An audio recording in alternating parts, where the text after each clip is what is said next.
Good evening, everyone, and welcome to the Ward 5 City Hall Community Meeting. My name is Victoria McGregor, and I am the meeting coordinator. Thank you for taking the time out of your busy schedule to be here with us tonight. For those of you attending the community meeting for the first time, we think of these meetings as a gateway meeting. They're an opportunity to meet your neighbors, to speak with the mayor and city staff, who tonight will be touching on a various range of topics as they provide high-level updates related to their ongoing work. After each presentation, we'll take an initial question or two. Following all of the presentations, we will circle back to a general Q&A segment. Before we begin, I did want to invite Councilor Gomez-Mucad to step up to say a quick hello.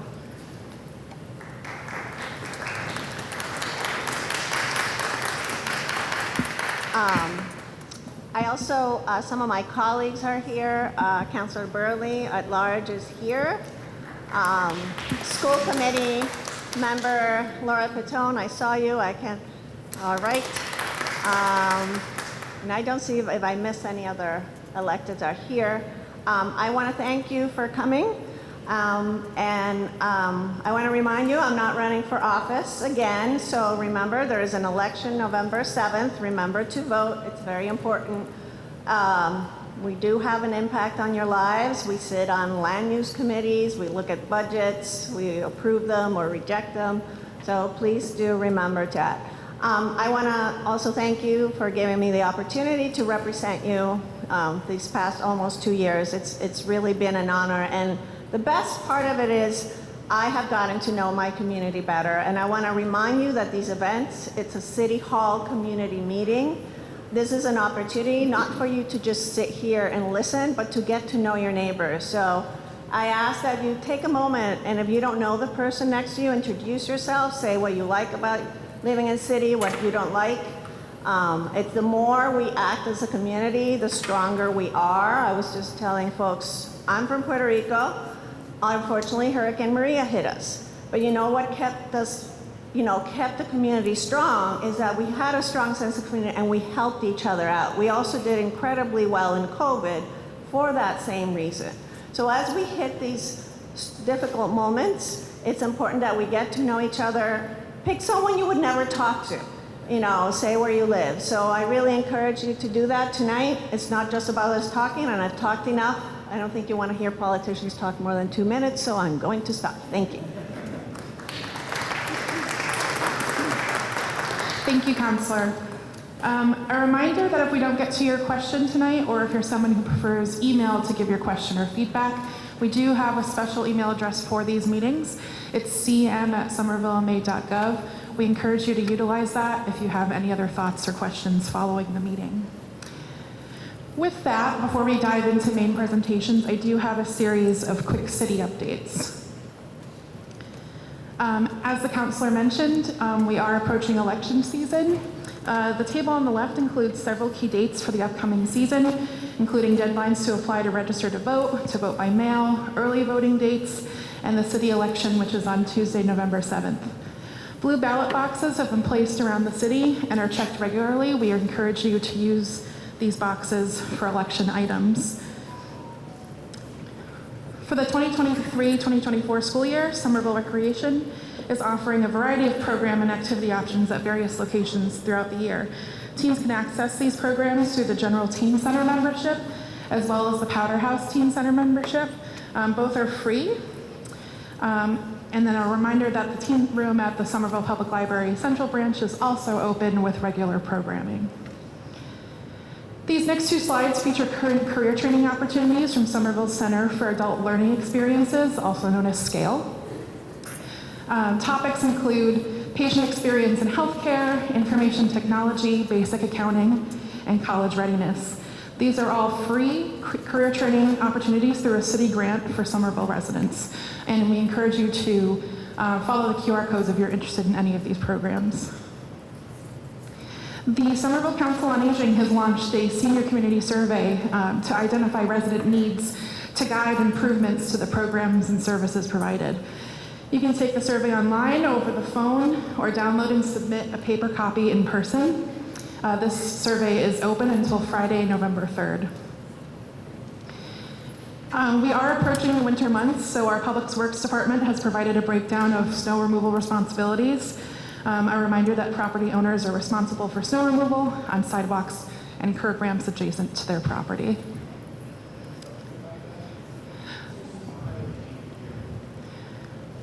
I am sad to say that, is it an odd or even year? Thank you. Okay. A reminder that the Somerville Historic Preservation Commission hosts weekly docent tours through October at Milk Row Cemetery, Prospect Hill Tower, and Old Powder House. The docent program is looking for volunteers. If you are interested in that, please reach out to Brandon. You can email her at bwilson@somervillema.gov. Somerville's Health and Human Services is hosting several flu vaccine clinics in October and November. You can register to attend any of those at by going to somervillema.gov/vaccines. The city has extended the period to give feedback of the 3 finalists for Somerville's Chief of Police until Sunday, October 22nd at midnight. The finalists participated in public interviews on October 11th, which can be viewed online and on the City TV's local cable channels. For more information, please visit somervillema.gov/police-chief. A quick update on housing. The last 2 years have been active in terms of affordable housing production. This slide provides a breakdown of housing units created in the last 2 years. If you're looking to get on the Housing Division's listserv for new housing opportunities, you can sign up by going to the city's website and searching inclusionary housing. A quick update on the Kennedy Playground. Funding has been granted, and with that, the city plans to explore a universal design for the playground. Please look out for more information as the public process will start in the coming months. Another active project, Somerville Junction Park is in phase 1 of construction. To keep up to date with that project, we do have a Summer Voice page. You can go to somervillema.gov/Somerville Junction. With it being October, I did want to highlight 2 upcoming events. First up is Summer Street's Monster Bash, Sunday the 22nd, which will feature a Halloween parade led by the School of Honk, music, activities, and there's also the Ghosts of Somerville tours, which will be given at Milk Row Cemetery. Then on the 26th, we have Trick or Treat. We invite you to join the Department of Public Works, Somerville Recreation, and the Mayor's Office on the concourse. Costumes are encouraged. And then finally, a reminder that you can keep up to date with all things Somerville by subscribing to our weekly newsletter. You can do this by using the QR code or visiting somervillema.gov/subscribe. On that page, you'll also find a list of other departments that have regular newsletters and listservs. We welcome you to subscribe to any and all that interest you. We are also on Facebook, Instagram, and Twitter, and we encourage you to follow us on the platform of your choice. With that, that includes our quick updates, and I would like to now invite Mayor Ballantyne up to the podium. Thank you.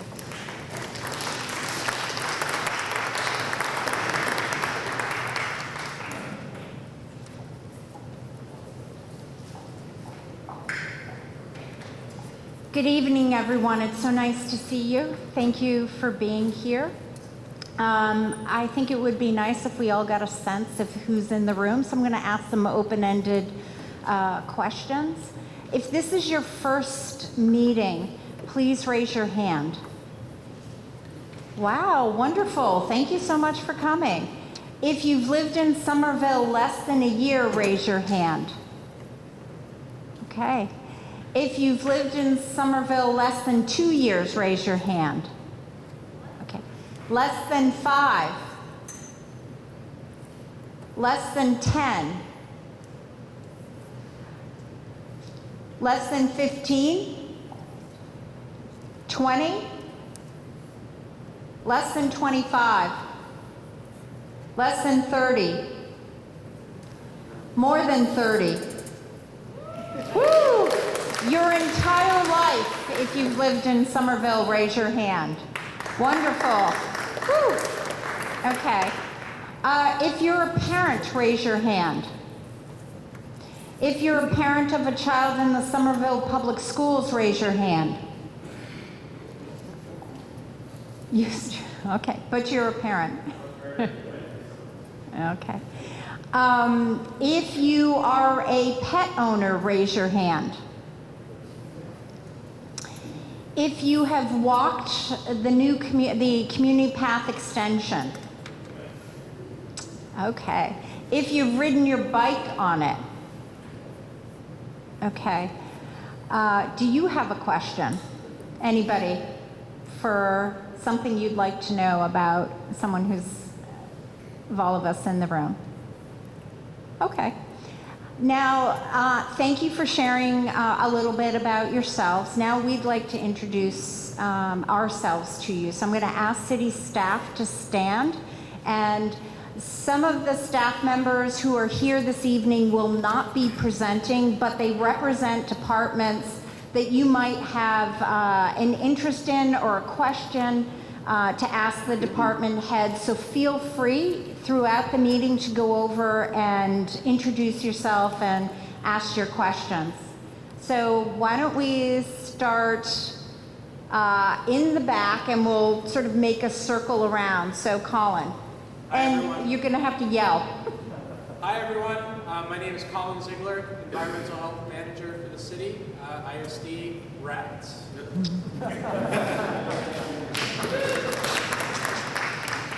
I'm Tom Galagani, Office of Strategic Planning and Community Development. Council.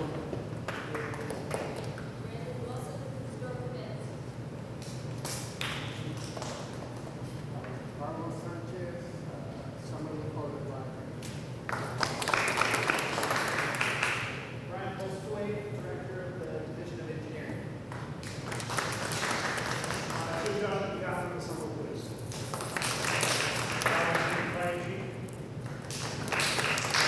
I'm Brady Radloff, and I serve as Director of Mobility. Hi, everybody. I'm Ashley Smith, the Director of the Council on Aging. Hi, I'm Alicia Privet. I'm the Environmental Health Coordinator for the city and also RAP. Elizabeth Large, Sustainability Planner, Office of Sustainability and Environment. Good evening. I am Sarah Lewis. I'm the Director of Planning, Preservation, and Zoning. Hi, everyone. I'm Blair Wong, and I'm the Project Specialist for the Digital Bridge Initiative. Hi, everyone. I'm Senior Planner overseeing Workforce Development. Hi, I'm Courtney Kern from Public Space and Urban Forestry. Rachel McCarty, Director of Economic Development.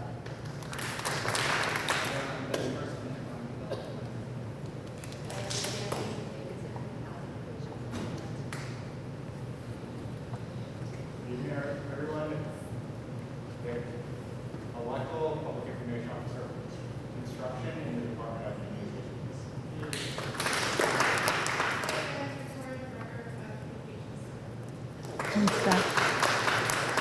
Thank you, staff. So we're going to talk about climate change. It's a local issue with local impacts and local solutions. We all lead full lives. I acknowledge that climate change may not be what every family is talking about at the dinner table. That's why I'm so glad that you are with me here tonight. We're going to talk about how the city is working to address the impacts of climate change that affect the daily lives of Somerville residences, businesses, and property owners. So I have a couple more questions for you all. Would you raise your hand if you're familiar with climate change? Okay. Now, would you raise your hand if you're concerned about how climate change is going to impact or will impact our community? Great, thank you. I'll share that I would have raised my hand for both of these questions. As a mother of 2 daughters, I worry a lot about what kind of planet we're going to leave behind for them, and they also remind me of that too. And as mayor and before that as city councilor, I have long felt a deep sense of duty to strive to address both climate impacts we're seeing right now, as well as those that are projected to come in the future. Climate change is complex, it's a broad challenge, so I'm heartened really to see so many residents who are looking for solutions. After a little bit of grounding on the issue, it's that determination to act that I'm going to focus on here tonight. So just to quickly give a background, climate change refers to the long-term shifts in temperature and weather patterns.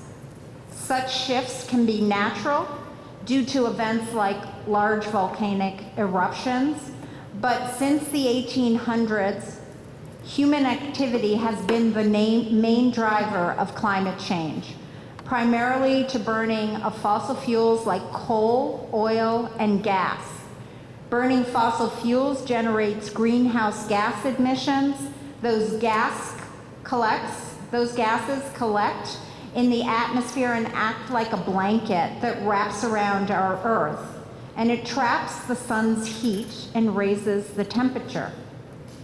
Warmer temperatures contribute to extreme weather.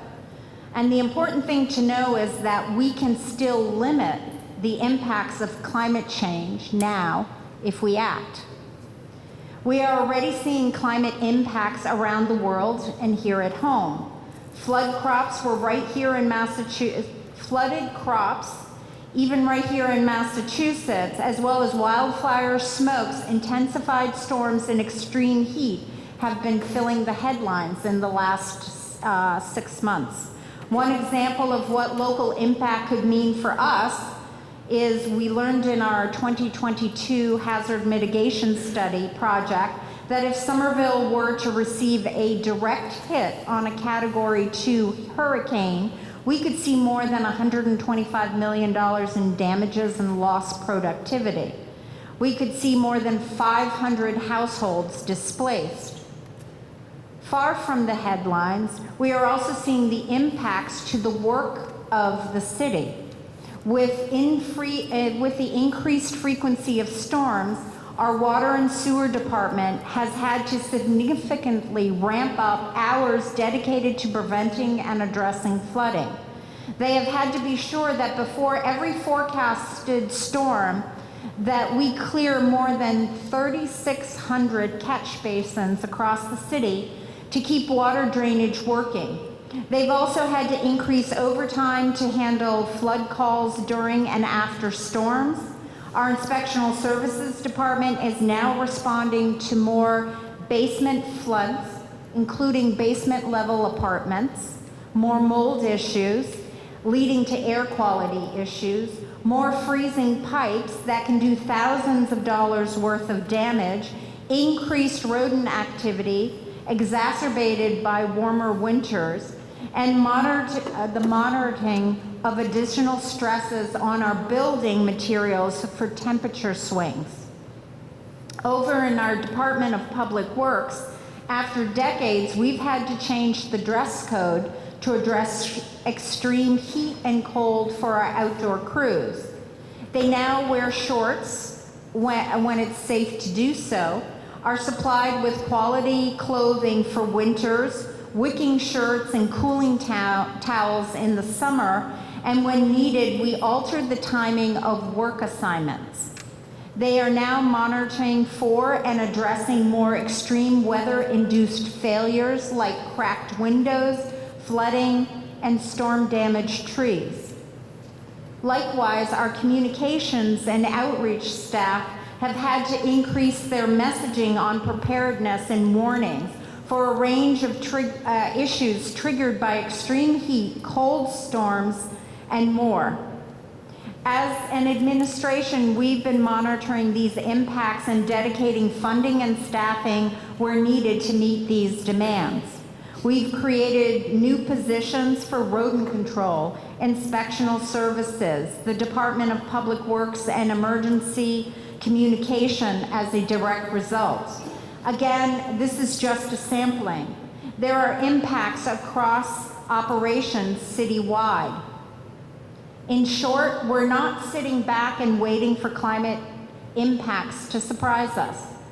So let me zoom into what we're doing in the bigger picture about climate change. Our Climate Forward Plan is a roadmap for our climate action efforts. The plan has 3 key areas of action. It's designed to, 1, reduce Somerville's contribution to climate change and work towards making Somerville carbon net negative by 2050. I want to be clear, when I took office, our plans were to be carbon neutral, but now we're striving to be carbon net negative. It's also designed to prepare Somerville for the unavoidable impacts of climate change. And finally, number 3, it centers equity within all its efforts.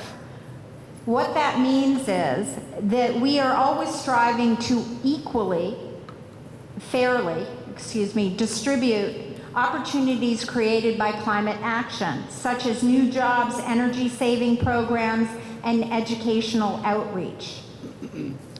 So as we are guided by these 3 key principles of action, we are focused on 5 areas to target our efforts. Buildings, number 1. Number 2, transportation and mobility. Number 3, the environment. Number 4, community. And number 5, leadership. So what does our work look like so far? We've been measuring our carbon emissions, for one thing. Approximately 2/3 of Somerville greenhouse gas emissions come from buildings. About 1/3 come from transportation, and about 4% comes from waste. To reach our goals of being carbon net negative by 2050, we are striving to eliminate nearly all of our emissions. That's a tall order, but we have a path. To start, we're working to reduce building emissions in a number of ways.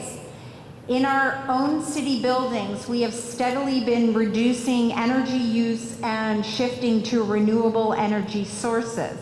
For example, recently we signed a contract to get 30% of municipal electricity from a Massachusetts solar farm. For private homes and properties, we've been aiding the shift to renewables in a number of ways. Our team offers programs to assist both renters and homeowners with accessing energy-saving programs. Somerville's Community Choice Electric program offers competitively priced renewable energy options, and you can sign up anytime. There are more than 760 net zero passive house units in construction in Somerville, with more than 161 of those units slated to be affordable. We've built requirements and incentives in our zoning for energy efficient construction. We have 50 certifiable LEED Gold and Platinum buildings in development. This year, we were one of the first 4 communities in Massachusetts to adopt the Specialized Energy Code, and Somerville was the first in New England to establish a green score. This is part of the zoning code ordinance that incentivizes the inclusion elements that reduce urban heat island, manages stormwater, and filters pollutants.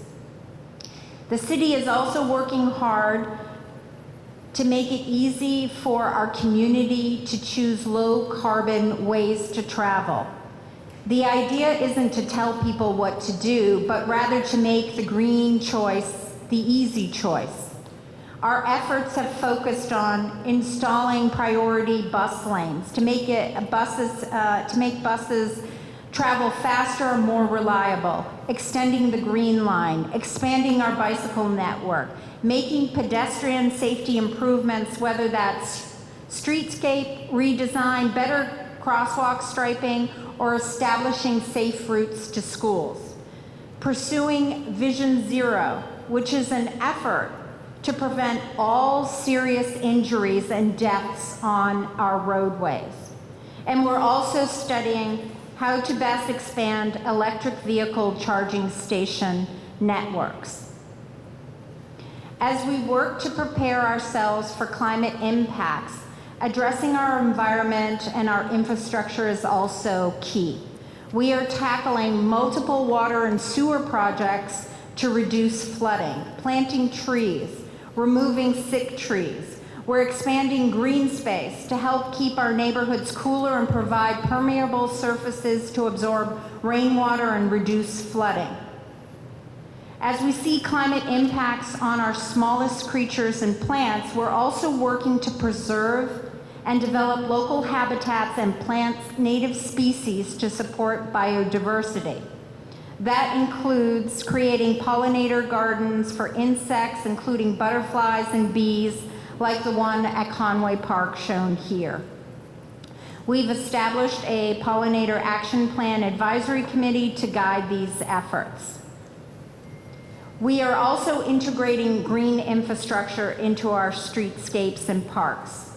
Additions like rainwater gardens, swales can catch stormwaters to reduce flooding.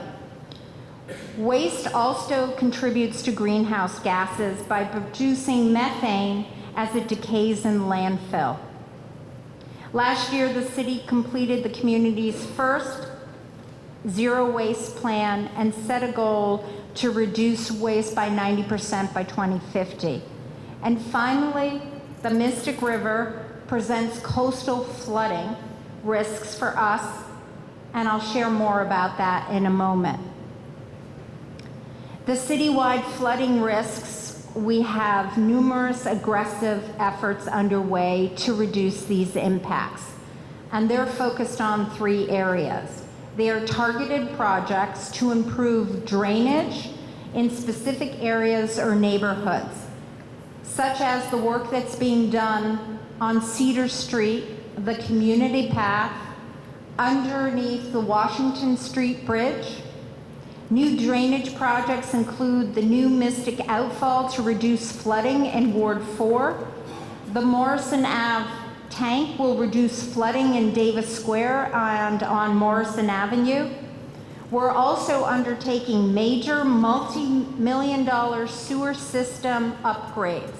That includes Somerville Ave drainage improvements, Poplar Street pump project. Can you raise your hand if you know where the Poplar Street pump project is? Okay, it's over by Herb Chambers near Target, that end of the city, and that section of the city serves 2/3 of the city's sewer and water drainage. And there's also work being done citywide to do the sewer separation, which improves our water quality and reduces flooding. This map shows Somerville areas most like to flood in the 100-year storm, if there were a 100-year storm. They include parts of Assembly Square, Union Square, and Davis Square. We're not just sitting back and waiting to be surprised by this. We're currently hiring for our first sustainability and resiliency planner to expand our work to tackle these challenges. And we're also working as part of a regional coalition to address coastal flooding risks. We're one of the founding members of the Resilient Mystic Collaborative, organized by the Mystic River Watershed Association. With the help of our federal and state delegation, this collaborative has and continues to raise millions of dollars for 3 critical projects that will protect more than 100,000 residents and more than $60 billion worth of property. The 3 projects include the Amelia Earhart Dam, which you can see in this picture, the green space to the right of it, it's called Draw 7 Park. One of the 3 projects is renovating the Draw 7 Park 2 with stormwater management features to help prevent storm surge from flanking the dam. And as a bonus, it also includes the expansion of a multi-use path. And finally, the 3rd project will create coastal protections at Island End River, just east of us in the border, so it's across from the Mystic where Everett and Chelsea come together. For the region, this area is where the bulk of our produce is processed for New England. The industrial district generates an estimated $7 billion annually in economic activity. There are lots of jobs because of this area, and it also regularly floods during coastal storms and king tides. More than 15,000 low-income residents live in this area. This project will help protect these homes in this vital center from coastal storms and sea level rise. Our climate efforts also focus on community. They range from offering programs and outreach to support healthy and resilient communities, such as warming and cooling centers, resiliency programs like Keep Cool and Flood Ready, the creation this year of a new emergency shelter displacement fund to assist residents with nowhere to go if they need emergency housing due to such things as fire and flooding and burst water pipes. And finally, we're working to grow the culture of climate action, whether that's through our Climate Ambassador Program, the Mayor's Youth Summer Jobs Program, or engaging residents like you in shaping our Somerville Climate Forward Plan. Really, everything we are doing around climate change, though, is focused on the health and resiliency of our program. Which brings me to leadership and the goal of our Climate Forward Plan. We're focused on three main areas of leadership. City government leading by example. So when we shift to electric vehicles or put solar arrays on top of our schools or cut our energy use, that's the city walking the walk. The second is regional collaboration, like the joint efforts to address coastal flooding, or through more formal organizations like Metro Mayors Coalition. And of course, leadership includes advocating for carbon neutrality and carbon action at the state level, climate action at the state level. Somerville has received the highest rating for our climate leadership and transparent reporting from CDP. That's a global nonprofit that sets the standards for environmental reporting. Whenever and wherever we can weigh in, we do, and we are fortunate that our federal and our state delegation do the same. So what's next? Help us. We have a survey. Please fill it out. Share it with your friends. And if you also, you can sign up for our, look at our Sustainaville page, where you'll find a whole host of information on energy saving programs and preparedness. And thank you. I'm happy to take a couple of questions now. I'm here the entire evening, and we'll be ready to take questions at the end of this meeting during the Q&A period.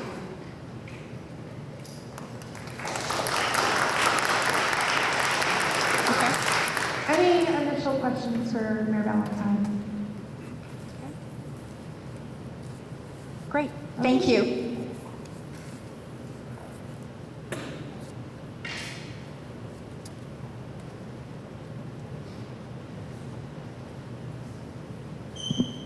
Good evening, everybody. I'm Brian Polstwaite, our city engineer, director of the engineering division.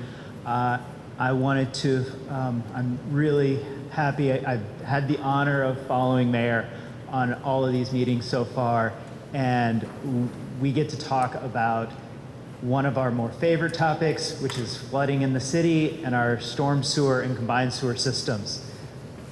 So we really do have something exciting coming down the road.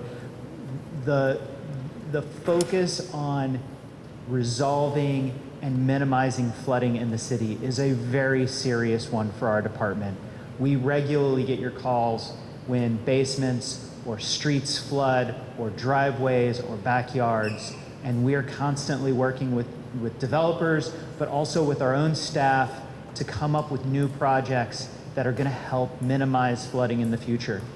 And one of the areas is going to be right here in Ward 5, which is a large tank that's effectively going to span the length of Morrison from Cedar to College. And the point of this tank is to create substantial storage volume for stormwater so that it has a place to sit that's not on our streets while our legacy 150 plus year old storm system can process the stormwater. We had effectively a 20-year storm earlier this year in August. It was the largest storm we had since 2010. And if anyone's doing the math, that was less than 20 years ago. So we've been getting more bigger storms more often. And our 150 plus year old system is struggling. And we need to work on giving it the tools so that it can continue to work for us. And one of those tools is by creating storage, continuing with our stormwater separation program, creating green stormwater infrastructure throughout the city so that we are both treating stormwater and also giving stormwater a place to rest while the system is draining out into the rivers and into the MWRA sewer systems. The next piece, and I'm going to pull us away from stormwater for a moment, and that is we also are responsible for rehabilitating our drinking water system. And right now we have a project on Central Broadway. We've wrapped up this year's work, which was predominantly from Central Street down to Main and around to, I feel really bad, I forgot the name of the street. I can't remember it. It'll come to me later. And so we ran into a couple problems on Broadway that we weren't expecting. We're working through those problems this winter, and we'll be back out on Broadway this spring. That project does fully span all the way down to Cedar Street, between Ball and Magoon. So you will be seeing that work continue next year. So a couple updates. We have the Morrison Ave tank that I talked about a few moments ago came out of our citywide stormwater master plan.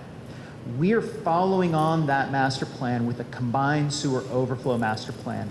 We're doing this in collaboration with the City of Cambridge and the MWRA, both of who, like the City of Somerville, have combined sewer overflow points along the Alewife and the Mystic River. We're collaborating with them. We're coming up with a plan because all of our systems kind of meld together. Stormwater and sewer doesn't really pay attention to city lines very well, so we have to work together to come up with a good plan for that. And our next meeting is coming up in November. It'll be our third update meeting. If you're interested in how we are working to reduce combined sewer overflows into our rivers, this is a good place for you to plug in. Back up one. I'm slow, I'm sorry, Nick. Adopt a Drain program. This is something that we are piloting this year through the Mystic River Watershed Association. And this is a program to encourage all of us as community members to help DPW, to help the city, but most importantly, help your neighbors. When we get stormwater, even if it's right after we've swept the streets, we get detritus on the streets. In the meantime, the rain washes off leaves and other stuff from private properties that clog the drains at the beginning of the storm, which is the worst time to have clogged drains. So we've created a program to empower you as community members to help keep those drains cleaned with us. And I think as an added benefit, you get to name your drain. So last two things that I have is we also work on streets and just general construction throughout the city. So when it comes to streets, sidewalks are critical for us, and what's most critical about sidewalk is creating a safe and accessible place for everybody to be able to walk and roll through the city. So we are engaging in our transition plan. In addition, our construction website that Nick Alico helps us manage and control. Gives you good, as up-to-date information as we can have on construction as it changes through the city.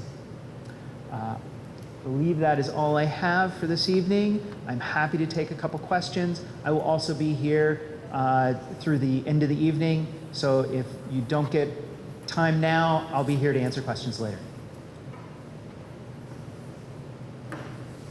That Morrison tank, I don't understand, is it literally, I mean, is it underground, is it along here? I don't get it. Nick, can you just move back to that real quick? So what you see here is just a rough plan of Morrison Avenue. It also includes some work on Pearson and Pritchard and Winslow, but the key point is from Morrison Ave, from Cedar on your right to College on your left, will be I'm calling it a tank because it's going to store water, but since it's so long and thin, it's probably going to be a very large culvert or a very large pipe. And the point of that pipe is to provide volume underground that will hold that water while the rest of the system processes the storm water so that it gets overwhelmed less often.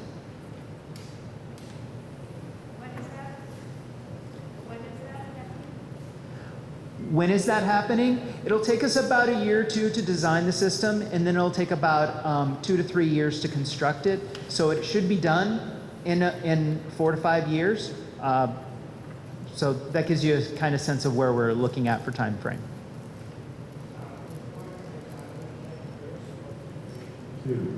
Sure. So the water's going to drain to where it currently drains to today. And where it drains to today, so Davis Square is one of it. So this area, Morrison Ave, drains into Davis Square. It captures this kind of southern Ball Square area and neighborhoods, and it actually grabs runoff all the way into Magoon Square. So it's got a pretty large drainage area. It filters through Davis Square where it actually splits. It's one of the few areas in our city where roughly half of the runoff goes to Union Square and roughly half of the runoff goes to the Alewife Brook. That is still part of our combined sewer system, so it gets intercepted by the MWRA sewer and goes to Deer Island for processing.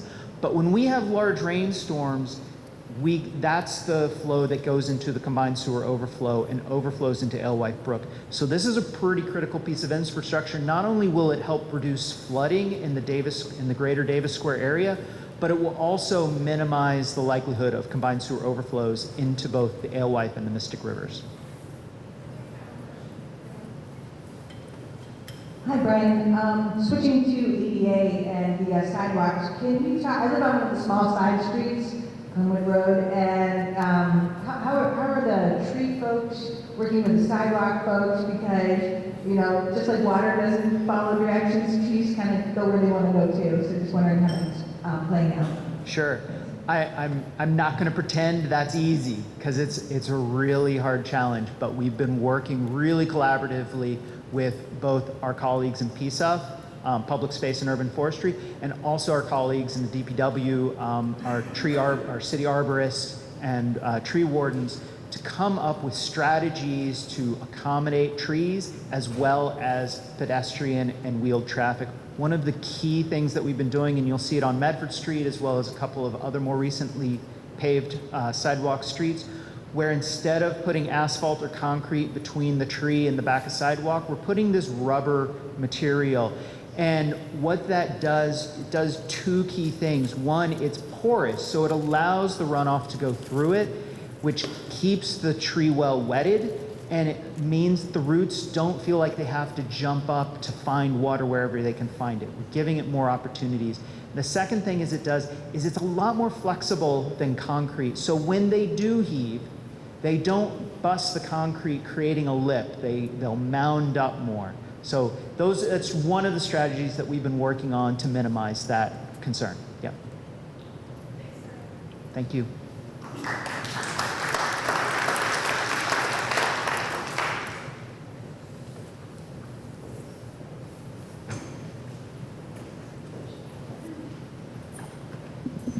Good evening, everybody. My name is Brad Rawson. I serve our great city as Director of Mobility in Mayor Ballantyne's office. I'm a Somerville resident and a proud parent in our great public schools. Thanks for coming tonight. Many of you who are veterans of our ward-based community meetings have heard our team's kind of commercial before. We're going to keep it short tonight because many of you have heard that our core mission is twofold. Number one, save lives on our street. We are responsible for making sure that nobody is run over as they're trying to cross in a crosswalk. And so all the places that you see traffic calming, accessibility, protected bike facilities, please know that you have a tremendous team of workers on my team, as well as Brian's team, and several other city departments working to save lives on our street every day. The second part of our mission, as Mayor Ballantyne said, is to rapidly and fully decarbonize our transportation in Somerville. That means strengthening mass transit. That means giving people a legitimate choice to go from a 2-car household to a 1-car household, or a 1-car household to a 0-car household. We're working on these issues every day. So Nick, why don't you move on to the one and only slide I have this evening. I'll be sticking around afterwards, happy to talk to anybody about safety, accessibility, or clean transportation options. But the mayor always asks us to make sure that we're talking about issues that are really localized. And so one thing that is a hot topic in the Ward 5 community, of course, is Highland Avenue. As I said, I work up at City Hall. I live over in Teal Square. I'm on Highland Avenue all the time, on the bus, driving, and primarily riding my bicycle. It's really unfortunate that the street is so potholed these days, but please know that we're doing a bunch of utility work that Brian was describing a moment ago. It's important that we modernize and improve safety for gas systems, that we separate combined storm systems from our sewer systems, that we move and modernize telecom systems, that we rebuild our sidewalks for full accessibility, and then of course repave the street. Much of that work takes a year or two of engineering and design. Brian just described that as we talk about Morrison Avenue. The same stuff has to happen on Highland Avenue, and yet the pavement condition has gotten so bad that after this current round of utility work is completed between roughly the Central Library at Highland and Walnut and roughly Central Street, we'll do a Band-Aid, what we call a Band-Aid pave, and just really deal with those awful sections of pavement while we continue the community engagement process and the design for the Highland Avenue of the future. The Highland Avenue of the future is going to be amazing, but it's a few years off yet. And so we just want to let folks know that we realize how difficult it is to travel, whether you're walking, using a wheelchair or a walker, whether you're catching the bus, driving, or riding your bike. So help us on the way for the eastern side of Highland Avenue. We will also be kicking off community meetings and all of our standard community process about the long-term future of Highland Avenue. Look for news on that in the new year. So that is, I think, my only slide tonight, folks. Oh, yeah. If you want to get more involved, can I have a quick show of hands? Does anybody receive the monthly Mobility Division newsletter? 1, 2, 3, 4, 5. Okay, there's like 45 or 50 people in this room who are not getting monthly emails from our amazing team in mobility. So you can sign up using these short URLs, using the QR codes. And we take this stuff seriously, folks. When you get mass mailers, communications professionals will tell you that most people just file it in the spam. They don't even open this stuff. We achieve about a 60% open rate for the couple thousand residents who receive our emails every month. And that's because we give you timely information that brings you to surveys, that brings you to community meeting opportunities. Right now, I've got a couple of staff from our team who are at a table on a street corner in East Somerville talking about the future traffic calming and accessibility work near the Capuano Early Childhood Education Center. So that's a way to get the word out and to get public feedback in. On the other side of town, I've got a couple members of our team doing a virtual meeting talking about policy with our Pedestrian and Transit Advisory Committee. Those types of night meetings are an important part of the toolkit as well. But plenty of folks aren't going to come to meetings, whether they're on the street or in a cafeteria like this one. You can still get plugged in by getting onto our email sign-up list. So please do just query Somerville Mobility. There's a big button that says newsletter, or use these shortcuts. We take seriously public process here. Everybody has lived experience on our streets, and it's a really tricky balance for us to make sure that we are serving everybody's needs. But again, when in doubt, go back to those two core fundamentals: save lives and rapidly decarbonize our transportation system. So with that, I will be happy to answer any questions. Yes, please. Hi, I'm John, and I actually probably just doing this more for the group because we had a conversation before as I was directed to you, and that was great. So I think it's great that there's more bikes and safe places for bikes to ride. And I think, in the past, I always as a driver would watch out for bicyclists before they have the safety. But now that we have the community path, which people call the bike path, but I think we have to all be reminded that it's a community path. Yes. And I live on Warwick Street, so I have a dog and I'm frequently on the community path, and I've seen some pretty frightening things where people, some of the bikes are going too fast. I think people now, it's almost like there's a role reversal. Like before, when people weren't watching out for bikes, with bicycles out watching out for people all the time. Not saying that's about all bikes, and I'm a bicyclist too, and I've talked to other people that are bicyclists.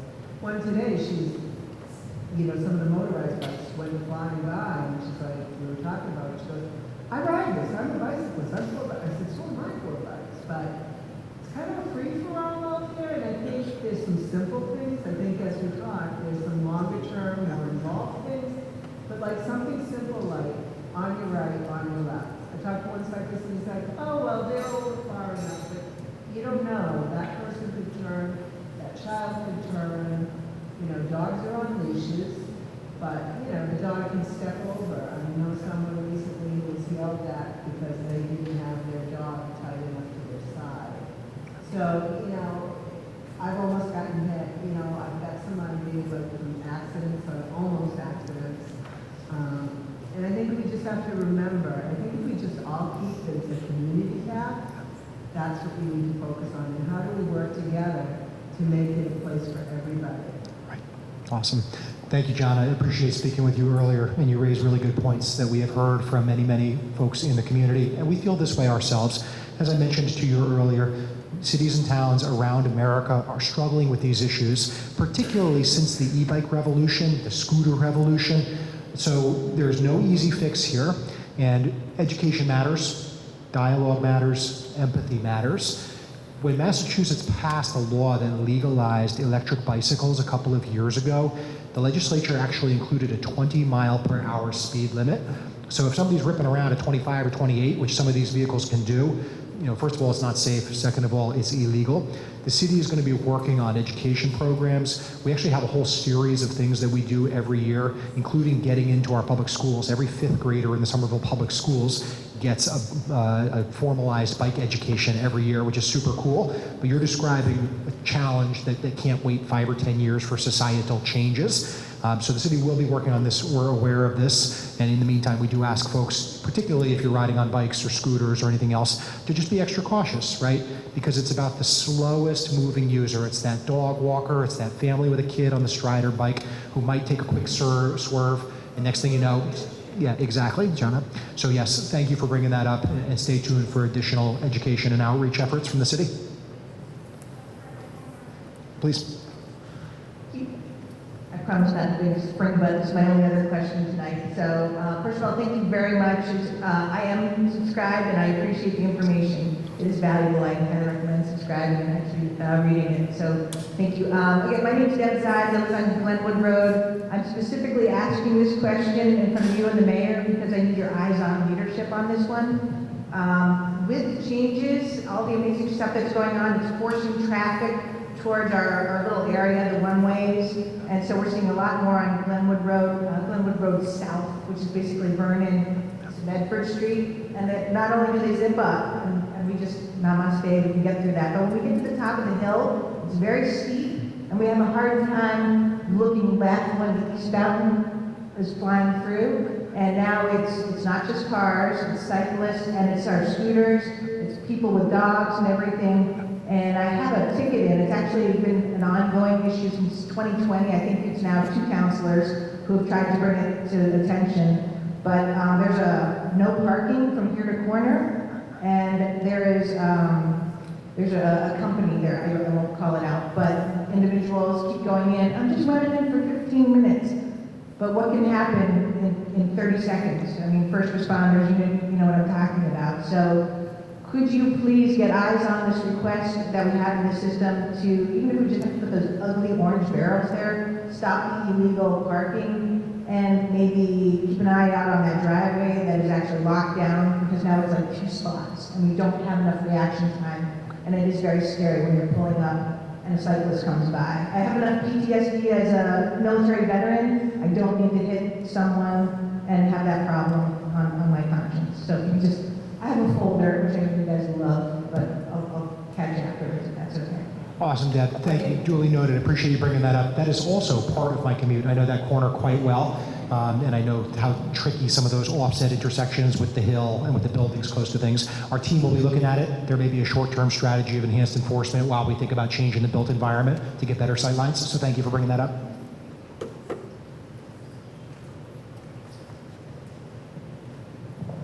Just two comments. The two things that you said. On the community path, I want to be aware the other day I was biking. It looks like folks from the VNA are using it, so I saw a wheelchair and a walker together. I ride my bike now, but one day I'll be one of those ladies in the walker. Beware. So I just want, whatever we can do, because our seniors need to move as well, and some of our seniors might be, I'm also seeing more seniors riding on the bike path as well, and that, sometimes we're a little slower as we get older and we don't have the same reflexes. So I think we need a strong campaign. This is the community path. And also you might have a parent with a young child who's starting to learn, and they don't go in a straight line when they're first riding their bikes as well. So we have two ends of the spectrum, so I really want to emphasize that. It's very important. And my goodbye gift, be doing something about that. Duly noted, Counselor. And thanks for all your hard work. It's been a great few years working with you, and I know that we'll continue to do so even in your next chapter. Folks, Aya has been an awesome champion for safety and accessibility in Ward 5, so hats off to you.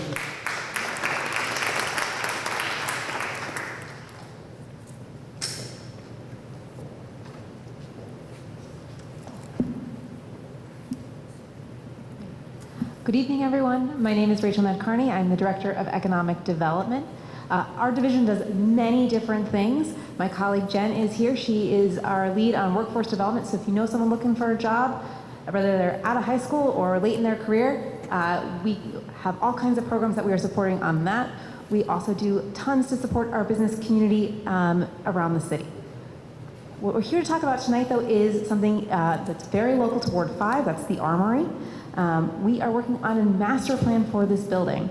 The city took ownership of the Armory from a private landowner a few years ago, and we did that through eminent domain, and we are now working towards really turning this into the premier community public arts center that we all know and love. We want to protect that environment for the long haul.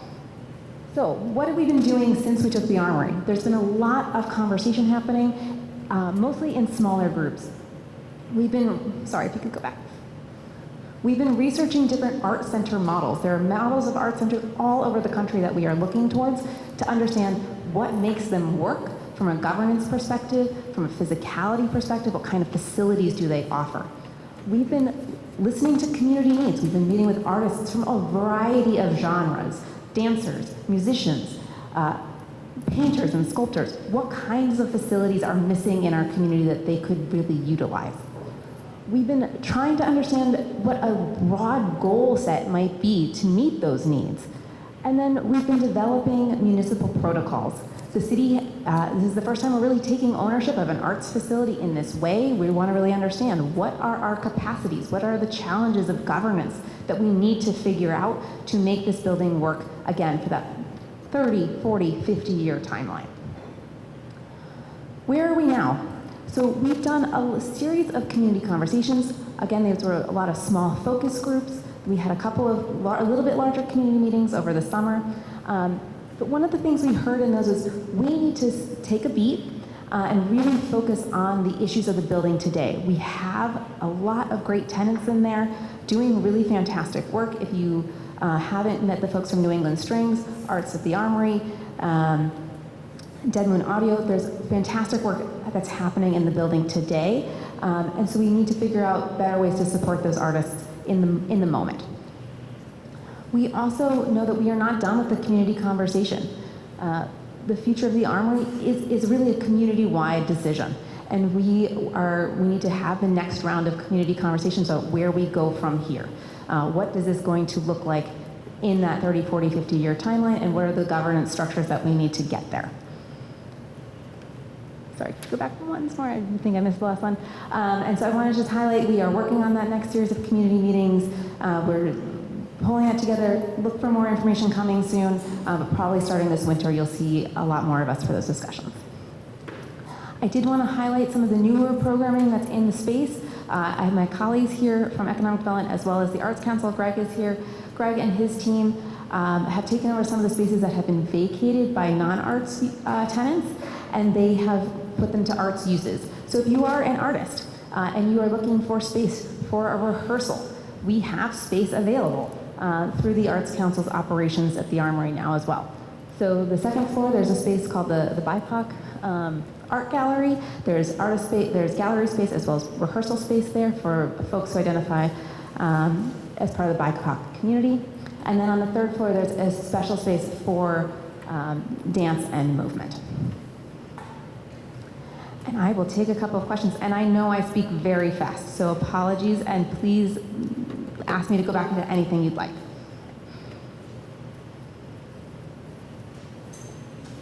For Rachel.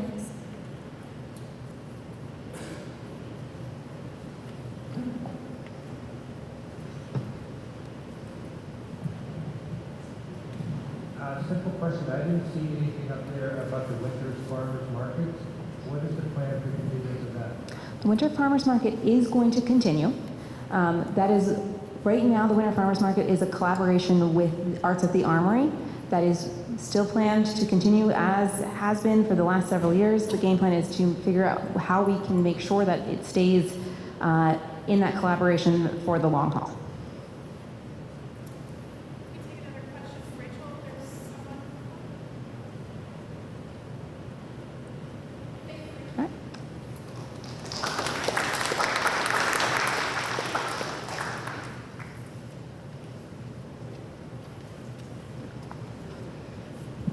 Good evening, everyone. How is everyone doing tonight? Good. I want to ask a quick question to warm up. How many of us have seen a rat in the past 2 weeks? Good. Oh, all right. So we're all familiar, right? Okay.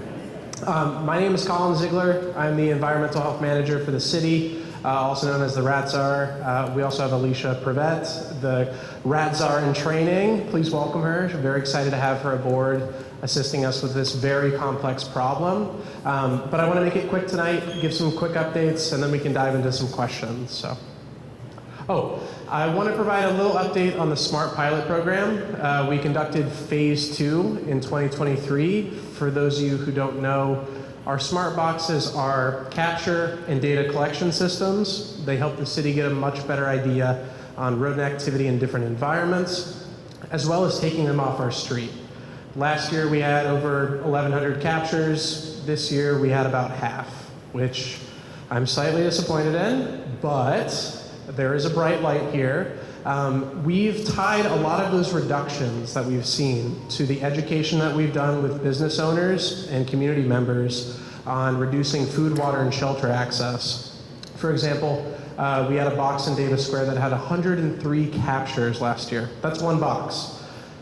The next year, from March into June, it had 0 captures, and it had a lot to do with the owner of that particular business restricting food access by installing a dumpster and also doing landscaping work that we were suggesting.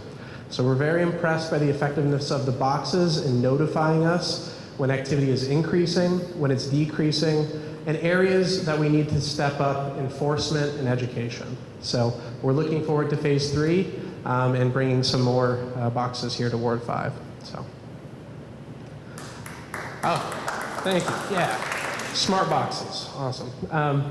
Also, I wanted to give a quick update. For those of you familiar with the city's policy and procedure around approaching pest control at a municipal level, the city wrote in an integrated pest management plan in 2019, which was ratified. And what that does is essentially dictates a lot of the internal policies and procedures on how we approach these issues at a residential, commercial, and public level. And underneath each of those subcategories is education, enforcement, and abatement. So this helps the city orient its goals and objectives while also helping us develop programs and set up the future of rodent control here in the city. So we're looking forward to rolling that out this winter. We have some really exciting stuff on the horizons in consideration, in particular, considering additional requirements for building construction, demolition, as well as vacant properties, expanding the Smart Box program, and increasing accessibility for the Residential Rodent Control Assistance Program, which has been very good for the city. So look for that this December. We're looking for additional feedback if you have any new and innovative things that you come across for rodent control. So next slide. Also, some of you may have received this postcard in the mail recently, which highlights the 3 objectives of rodent control, the most effective methods to control the populations, which is reducing food, water, and shelter. We recognize that the city website, while an excellent resource and best practices, was complex. It has a lot of information, and we reduced that down into 3 slides, 5 bullet points each, as easy steps that you can take year-round to reduce food, water, and shelter access to rodents, and ultimately reduce activity in your neighborhood. This is an excellent opportunity for you to share it with your neighbors, with your tenants, with other cities. We like to be the shining example in rodent control in the US, so get the word out. Please go to the website. It's translated into 6 languages. It's an excellent resource. But I wanted to make it short tonight. I know we all might have a lot of questions, so I'll open it up now. Thank you.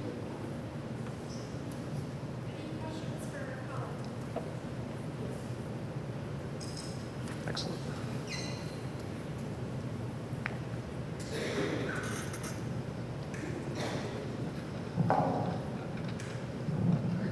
Hi, good to see you again. Good to see you again. Last time I met you, I talked about the rats in Union Square on the building site. Yes.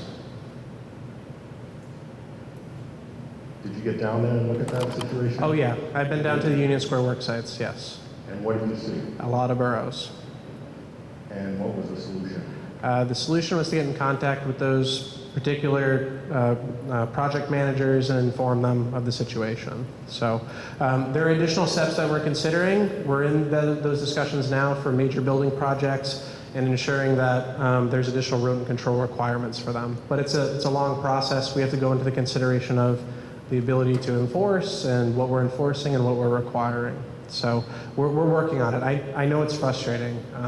It certainly is frustrating. I catch at least 1 rat a week in my garage. Yeah, I know. And so I'll be that's more the than ones that I catch. Yeah. The ones that get out of the trap after having the trap close on Yeah. their head are strong enough to get out of that trap. Yeah, They're big rats. they are big suckers for sure. So on that building site, I never saw any change after a conversation. Yeah. The trash was still strewn all over the place. The rats were walking 6 flights of stairs in the trash.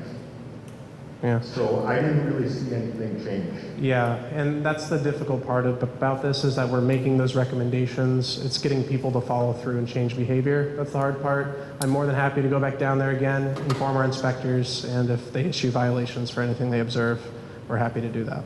I would just think that inspection services would have the authority to say, you need to put trash cans with lids on them. You can't have your workers throwing food on the floor because the city doesn't need 25 stories of rat feeding when they're in a crisis situation, which is becoming a health issue. I agree, and what I'll say to that is that those are the considerations we're talking about now. Again, our ability to do the enforcement work and ensure that there's follow through the worksite management, but also the permitting process are issues we're considering currently. Would you say that this has reached a crisis point, the rat population? No, I wouldn't use that language. It is an issue. I would disagree. It is a serious quality of life issue, yes. I wouldn't use the word crisis. In broad daylight, I would say it's reached a crisis point. Of course. I would also like to note that if you go on your phone, you can look at stories from someone going back 15 years about the rat problem and news stories about all the solutions they had for it. Yeah. Well, 15 years later, it's not solved. So if it needs to be more money or more prioritized, I think that's where we should be headed because it's not really getting fixed. Yeah. And I share those frustrations. I do. I'm in it every day. My last question. Yeah, of course. What do I do with the dead rats?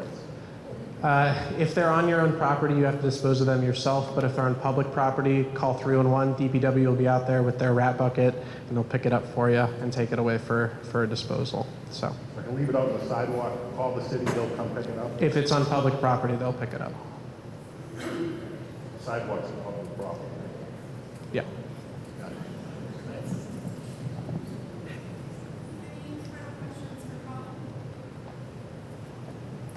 One final note. I do understand this problem is complex. It's not going to get solved right away. I really wish I had the magic bullet. They build a statue for me in the city, right in front of City Hall, I'm pretty sure. But I just want everyone to understand that this is a long process. We're changing human behavior. There's infrastructure implications here. It's how we do things. But we're looking to make those changes for the long term. So thank you again. Yeah, of course. I'm going to be a resident for a second. Okay, all right. Do we think the rabbits' feces is, my dog loves it. Whatever my dog loves, I know the rats are eating. Do we think the rabbit feces is contributing to the rat population? That's a great question. I don't have any definitive data or information on that. I've heard they also like dog feces.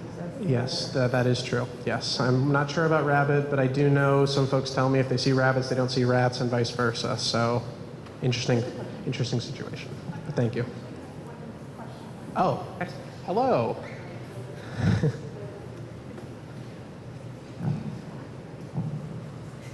Hi, thank you for all your work.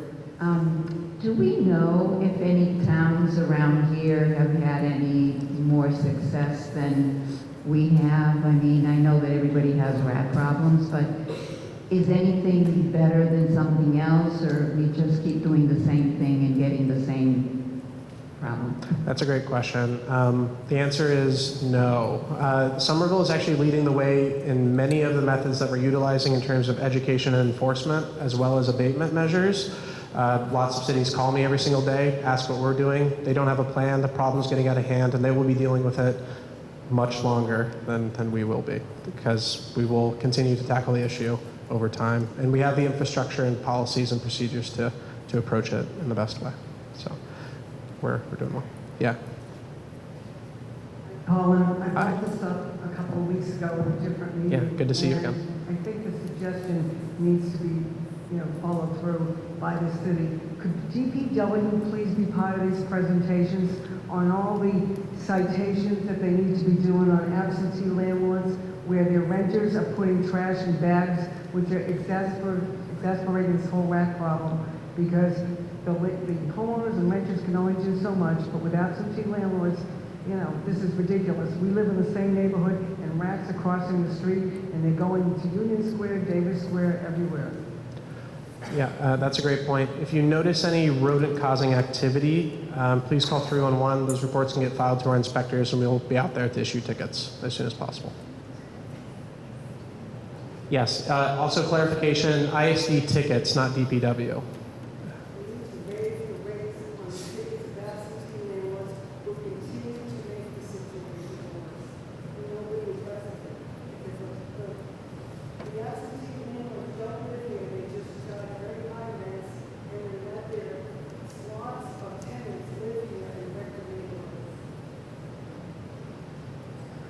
Thank you, everyone.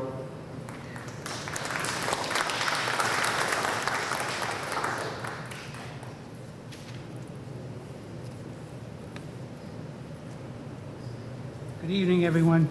My name is Charlie Femino, police chief. I'm here with Captain Donovan, Jim Donovan. He's our patrol captain. He's eyes and ears on the street for most of the complaints for the citizens. I had to step out of the room during the mayor's introduction. By way of hands, how many people have lived in the city for more than 10 years? Okay. And how many people, is this the first meeting? Welcome. Okay. So usually I just give a snapshot of the crime citywide versus the particular ward that we're in 5.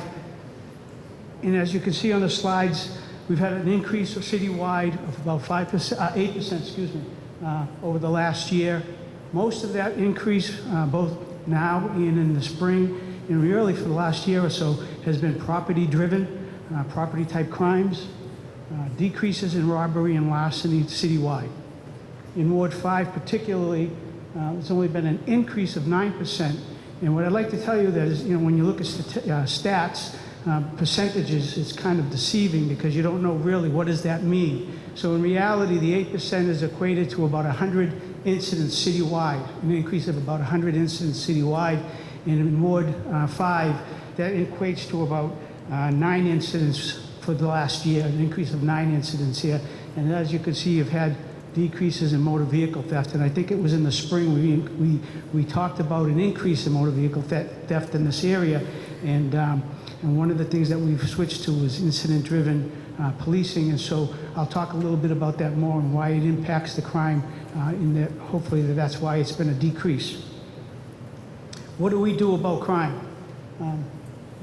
As I just mentioned, we're deploying our cars a little bit differently. Although you see your ward car that drives around the particular ward, if there's a crime pattern or a trend that's recognized in the city through our crime analysis unit, we switch the car's mode of transportation, mode of travel, so that they concentrate in the area where that pattern is. So, for instance, if there's a pattern of house breaks or more house breaks in a particular area, we'll shift the ward car into that area for a time period that we see those motor vehicles that are happening. And unless they're going on a call in their regular area, they remain in that area to patrol that area. Increasing awareness. I'm not sure how many people go onto our SPD website, but over the last year, we've increased we've kind of revamped the SPD webpage and have increased data sets, different types of data that we put on there, the reports of crime and other incidents, but also you'll find other information also on there. So if you haven't been on there, you should go ahead and look at that so you can have a little bit more awareness of what's going on, not just particularly in Ward 5, but citywide.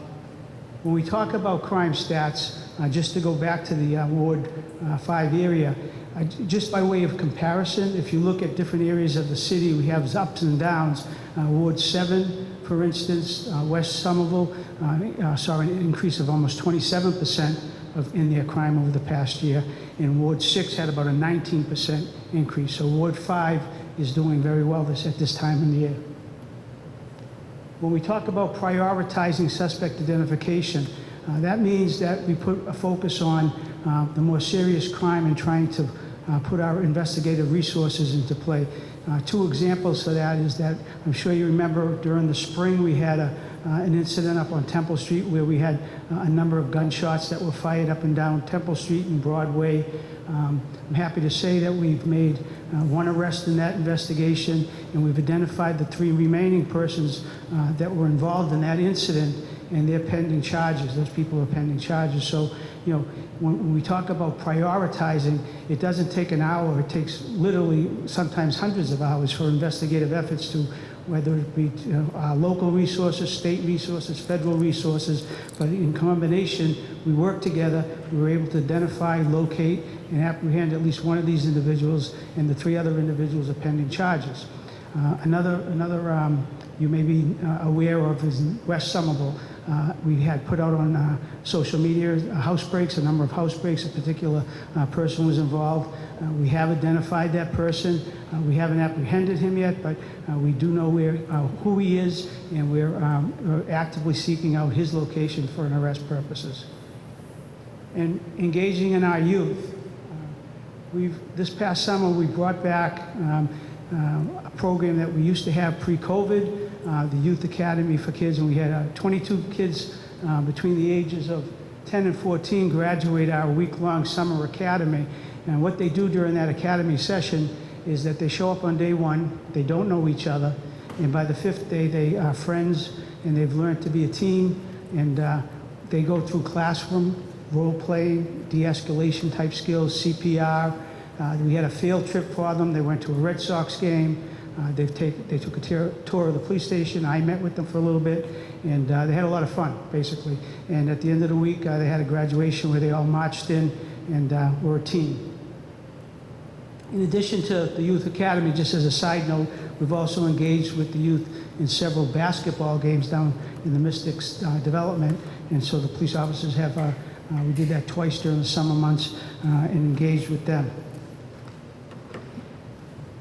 That leads me to what you can do. So when we look at car breaks, when we look at motor vehicle theft, the biggest thing is that in most instances, a high percentage of those crimes, and I'm not going to read every line, but a high percentage of those crimes involve open doors. As far as motor vehicles go, a lot of people are leaving their laptops in open sight, even though you hear it all the time. We all do it. I do it at times, and we leave our car unlocked. Or if they see something in the car, it's a crime of opportunity, they'll break the window and steal a laptop. So please try to remember to lock the cars. Same thing with your house. Although houses aren't up there, again, open doors. About 70% of our house breaks are by way of an open door, an open window. So try to remember to lock your cars, lock your houses, and don't leave your keys in the car.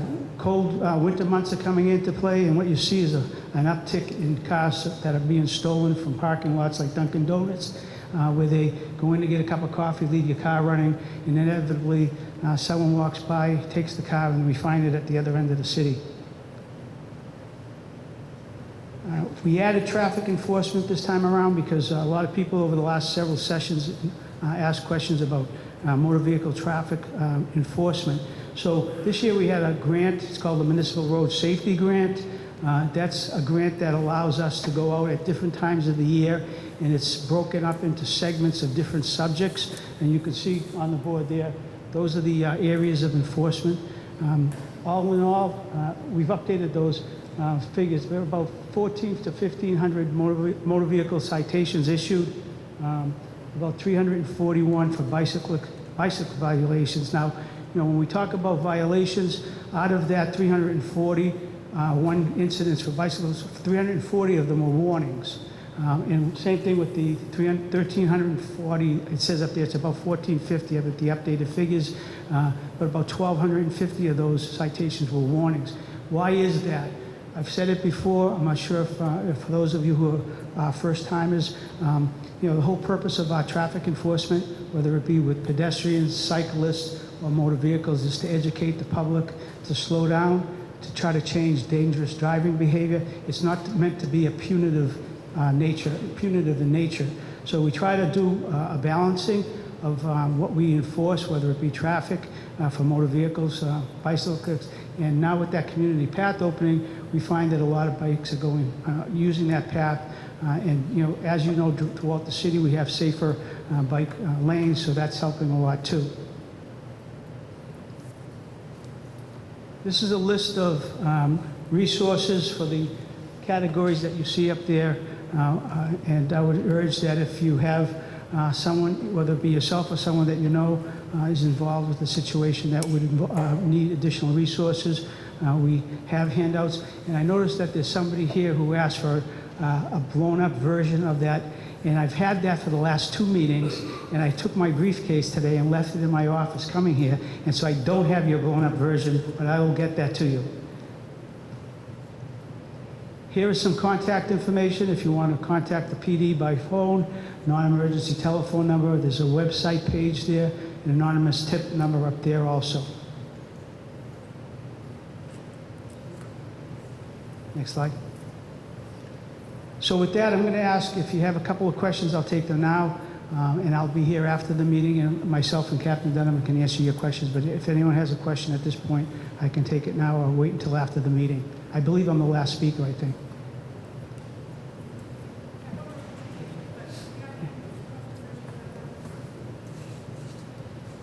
Over here. Do you have a question? Oh, okay.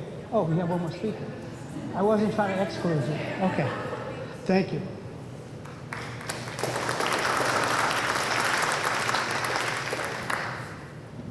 Hi, everyone. My name is Blair Wong, and I am the project specialist for the Digital Bridge Initiative.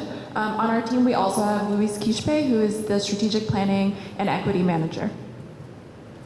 So some quick background on our project.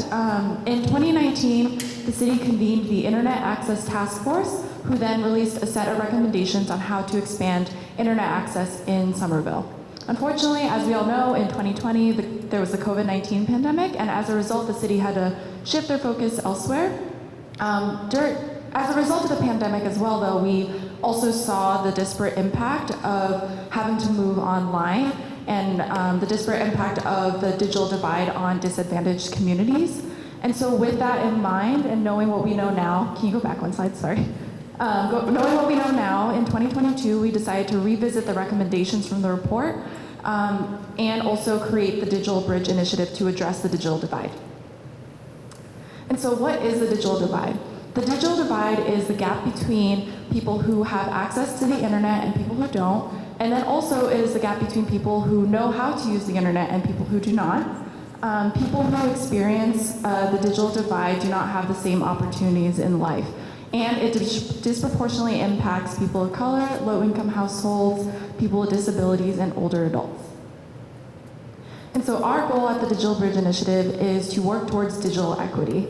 And so digital equity is essentially a world where all people have access to the internet and know how to use it. And it also means acknowledging and removing the barriers that prevent people from accessing the internet.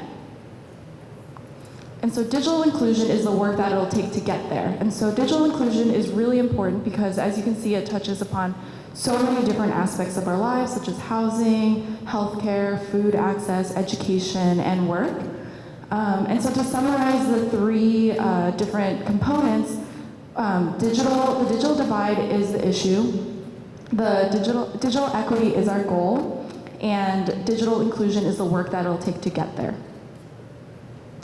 And so how does the Digital Bridge Initiative fit in? Essentially, our vision then is to see a world where the city of Somerville is one of the first cities in the US where all people have access to the internet and know how to use the internet.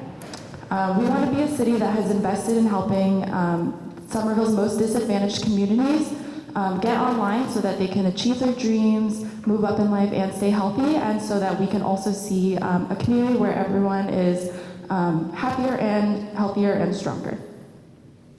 If you'd like to learn more, you can visit this website or scan the QR code. And if you have any questions, either now, happy to take them now, or if you have questions later, feel free to send us an email. Any questions for Blair before we turn over into general Q&A? Okay, thank you, Blair. Mayor, I invite you back up to the podium. We'll now do general Q&A.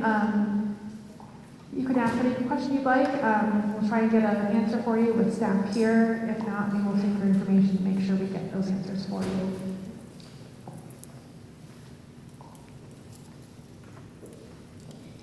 Don't be shy.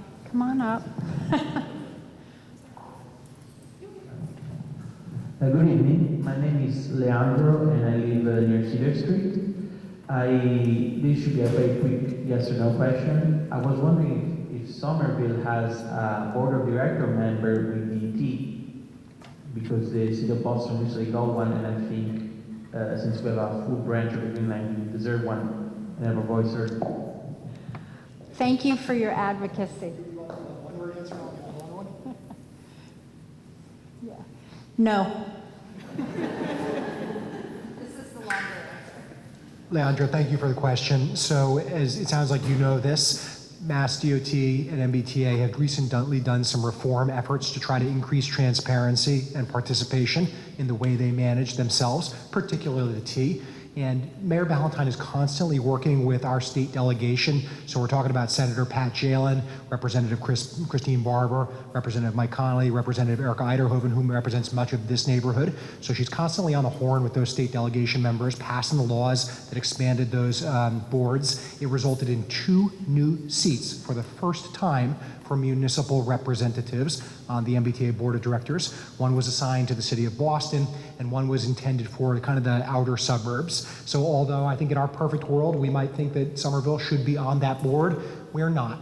but that's okay. We are a thought leader. People call us and we organize coalitions. We are constantly talking with Everett, Arlington, Medford, Chelsea, Revere, Salem, Lynn, so many others, because we're all in this together. So although we do not have a board seat, we're constantly watching the dialogue. We're talking with staff at the T and staff and elected officials in other parts of the region to make sure that the T is moving in the right direction.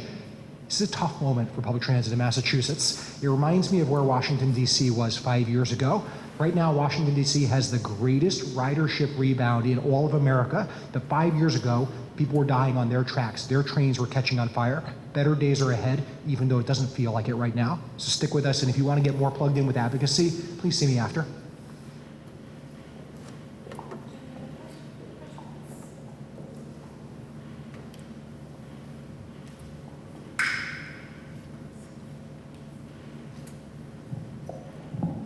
Hi, thank you. My name is Adrienne Agarwal. I live on Hall Street off of Cherry Street. So I know that the zero waste plan just was announced, or the recommendations from the consultants were just announced, and it seems that because so many people here are really interested in rats and abating rats, I'm wondering how quickly will the city move on organics diversion and citywide food waste organics collection, because if one of the recommendations for rat abatement is to containerize food, the food waste bins that Garbage to Garden or the other organics collection companies have are much more secure than our landfill bins where we're supposed to be putting food waste right now.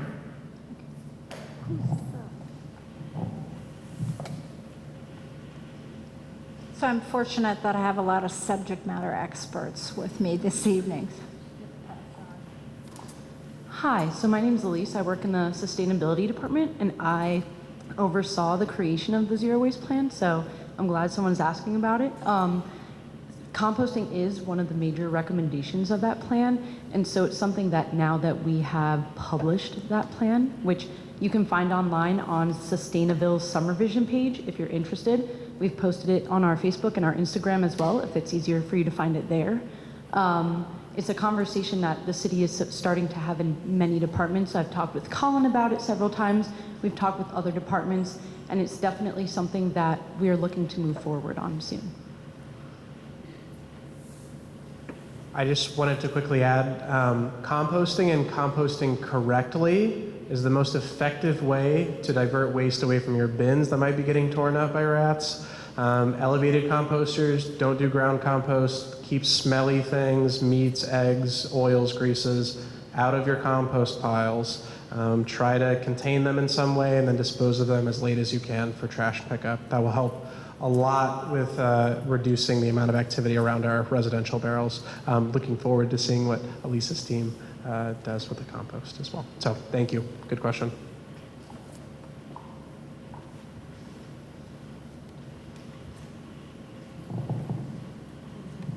I used to be a heavy user of Twitter, and I used to do 311 on Twitter. It was great, but I'm not there anymore. Can the city consider some of the non-corporate social media routes, not Facebook, not Twitter, going forward in your communications? So thanks for that. I mean, we have newsletters, we have, no one's ever brought that up. So I mean, we can have that general conversation with. There's a small group of us on Mastodon. So excuse me? There's a small group of us on Mastodon, which is one example of one of the ones that's not Twitter and Facebook. Okay. And there's Thank some you. of us who can't access the information when it's behind the paywalls. Yeah. I'm sorry, I didn't hear that. And you can't access what? When city announcements are on Twitter or some of those other platforms, we can't access them because they're behind the paywall and we don't want to create the accounts. Yeah, sure. So I don't. Are you the best one to answer that question? Yeah, Victoria. Happy to discuss. We're always looking for better ways to engage. So, yeah, no, happy to take your information to talk about that further.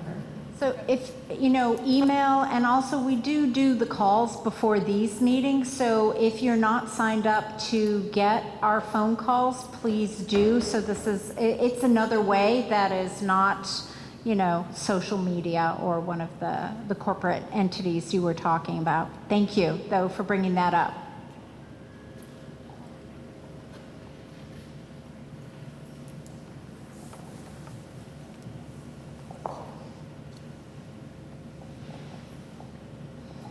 Thank you.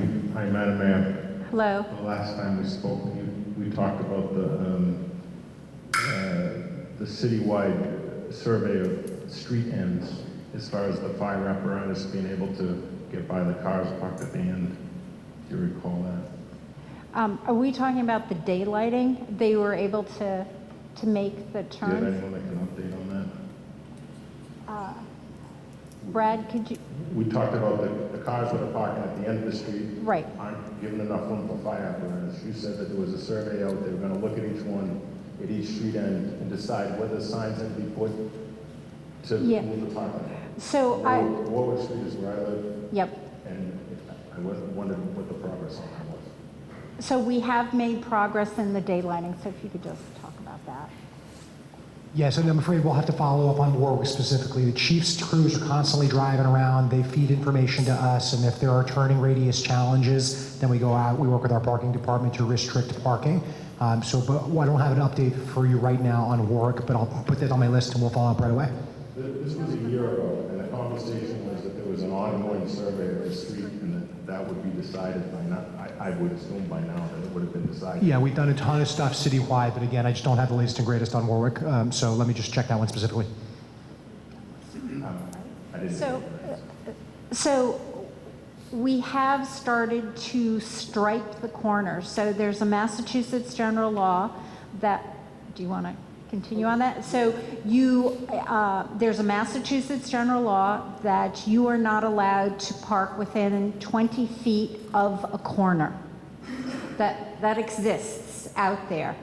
In the city of Somerville, we have, in the last year, 6 months, we've started going out and striping, so we're painting whites near the corners to be now a visual marker, but it's state law, so cars are not parking at the corner, so the fire apparatus, as you mentioned, can make the corners, but specific to, does the chief have problems at certain corners? I would let him speak about that. Specific to Warwick, I'd let Brad, and I don't know if you want to add anything else, Brad.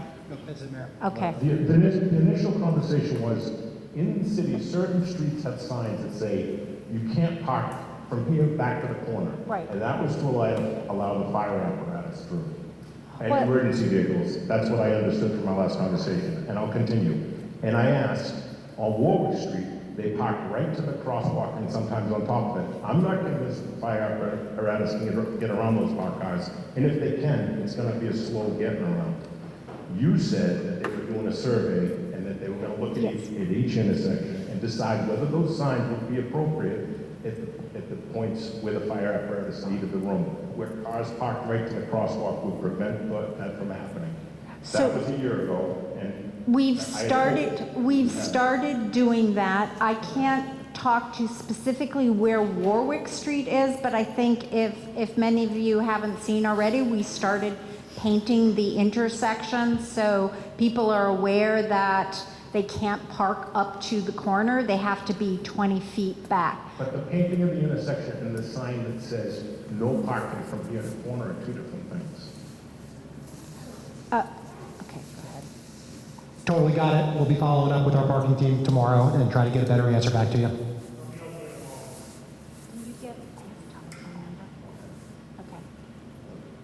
I have two questions.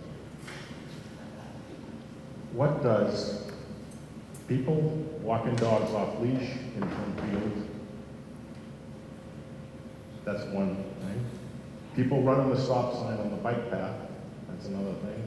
People that don't move their cars for street cleaning on my street and lots of streets. What do they have in common?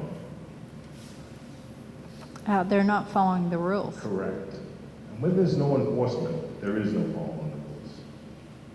Trump Field is like a dog park. But at every entrance, the sign says no dogs allowed.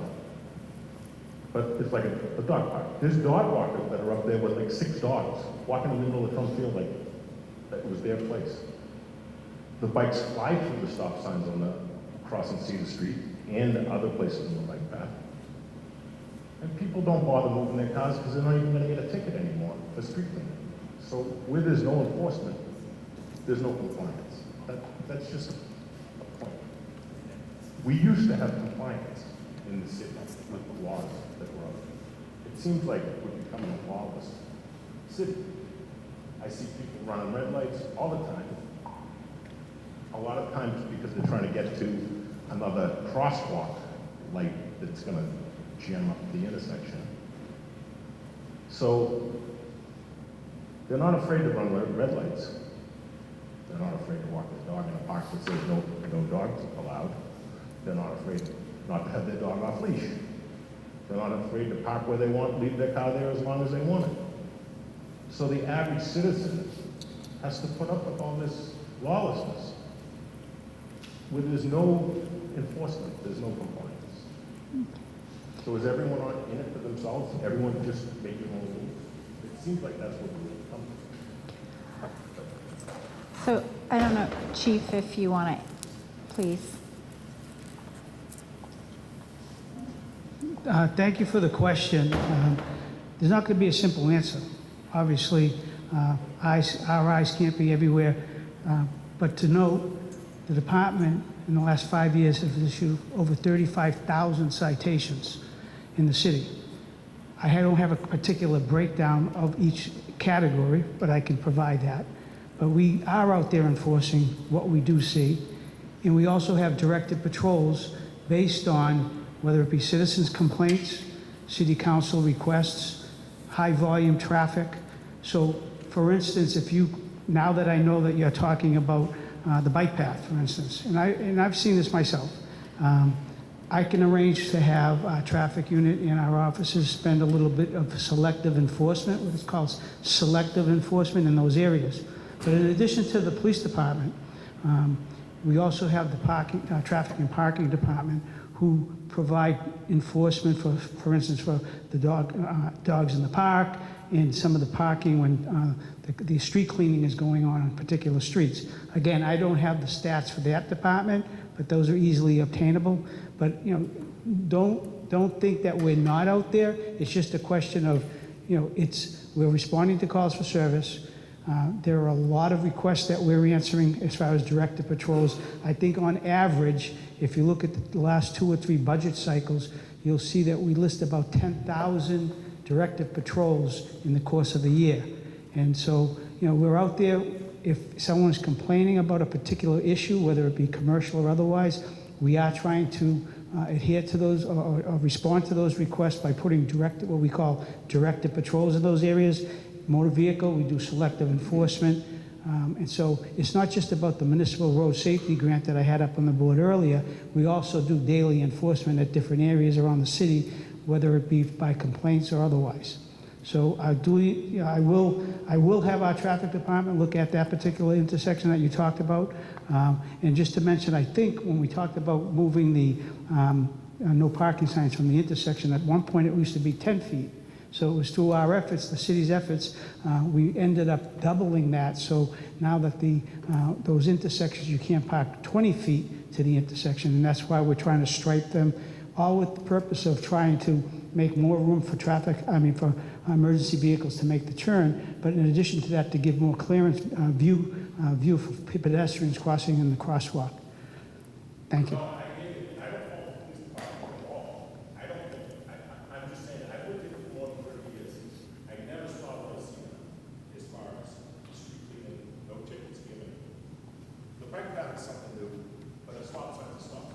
I'm afraid I'm going to hit somebody who's riding a bicycle with a kid in front on a trolley, and he flies through the stop sign.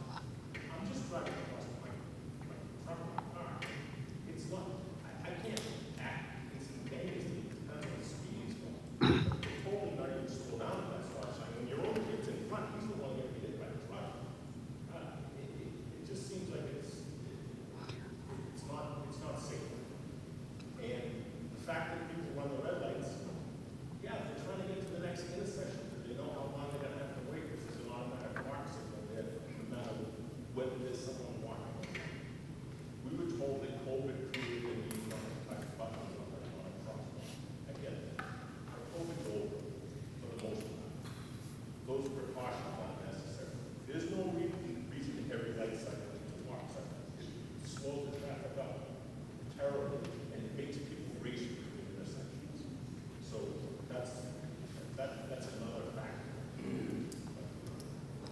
I think for those of you who've lived in the city for that length of time, and I started here in 1984, so the city has changed, and we have to learn to drive in a different way, including myself, because now that you have bike lanes, bus lanes, we have traffic calming effects in the city. It's not just that you can pull up to a stop sign anymore and then proceed. No excuse for red lights, I get it, but you do have to, and I had to, we all have to learn to, it's not just pull up, stop, and go. Now, if you're making a turn, you have a bike lane, you've got to look for that bike coming down the bike lane before you can proceed, just because you don't want to hit somebody. So I get it, and it's understandable, the frustration in some cases. No excuse for running a red light. That, in every single case, whether there's, unless there's a halo over every single one of our heads, everyone's in a rush to get to work, and I'm sure that we've either, slowly drifted through, I see a lot of smiles out there, drifted through a stop sign of trying to get to the next light. So, I understand your frustration, and I empathize. Thank you. Any final questions before we close for tonight? Okay, well, thank you all for coming tonight. Thank you, staff. Thank you, Mayor. Thank Again, you. If there's any feedback or additional questions you have, we do have the CM@somerville.ma.gov email address. Thank you.